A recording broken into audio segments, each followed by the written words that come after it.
So we're checking the battery on this bike. It wouldn't start. And it actually has a good battery, but look, it's rusted. And so it didn't have a good connection. It's as simple as that.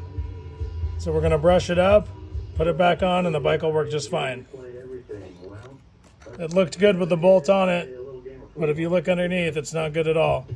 If you run into an issue like that, go ahead and check out your battery terminal. Could be the problem. Terminals are all bright and shiny.